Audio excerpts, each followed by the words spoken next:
Weeks before the Silicon Valley Bank collapse, several executives sold off large shares of stock, while mainstream media tells its audience to invest in them. On March 9th, the day before the collapse, Israel's two largest banks pulled up to $1 billion out of SVB, while Peter Thiel's Founders Fund withdrew millions and advised their clients to do the same. The next day, there was a run on the bank, and Silicon Valley Bank collapsed. Is this evidence of a controlled demolition or a hasty one? The day before the collapse, a U.S. judge ordered J.P. Morgan Chase to turn over documents in a lawsuit accusing them of aiding in Jeffrey Epstein's sex trafficking operation. The team behind this lawsuit was the same team who successfully exposed the involvement of Deutsche Bank, and they subpoenaed several other banks they believe were involved in sex trafficking, including Silicon Valley Bank and Bank Leumi, the Israeli bank that drained $1 billion out of SVB the day before it collapsed. Whatever the reason, the U.S. government's response threatens to collapse the world economy. The FDIC insures up to $250,000 for each depositor, but now they are going to cover all depositor losses. And they don't have enough to cover the $175 billion of SVB losses, let alone the trillions of dollars to be lost on the near horizon as banks across the world begin to break.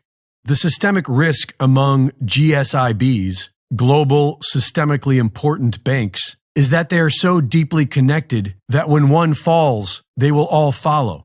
Much of the world's economy is already collapsing due to the actions of the U.S. government and the Federal Reserve banking system. And much of the world has been preparing for the end of the U.S. dollar as a world reserve currency. After all the smaller banks die, the people will be left with the central bank, and their solution is the CBDC.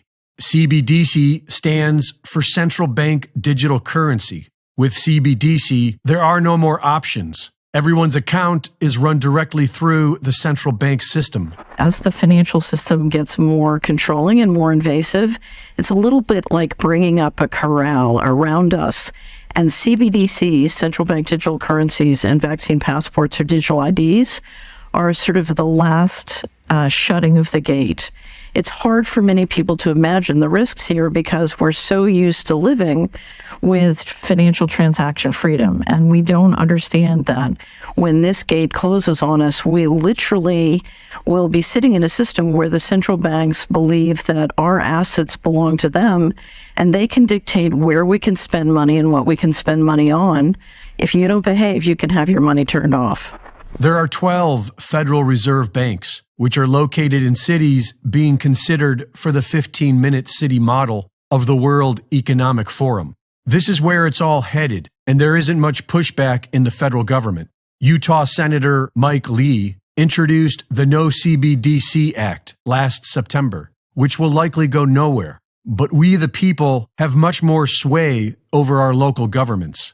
An Oklahoma House committee unanimously passed a bill to protect Oklahomans from being forced to adopt a CBDC. It's time for we the people to unite with our neighbors and local communities and prepare to liberate ourselves from the central bank system. Recall our corrupt county officials and start looking into local barter and trade systems because central bank digital currency is coming at us quickly and it equals financial enslavement. Reporting for InfoWars, this is Greg Reese.